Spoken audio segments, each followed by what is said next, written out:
बिक्स कफ drops double power, बिक्स toffee या बिक्स drop क्या होता है?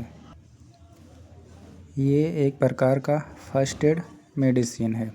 इसमें 3 टाइप के ड्रॉप होते हैं: worming ginger, soothing Honey, cooling menthol, अदरक, शहद और पुदीना।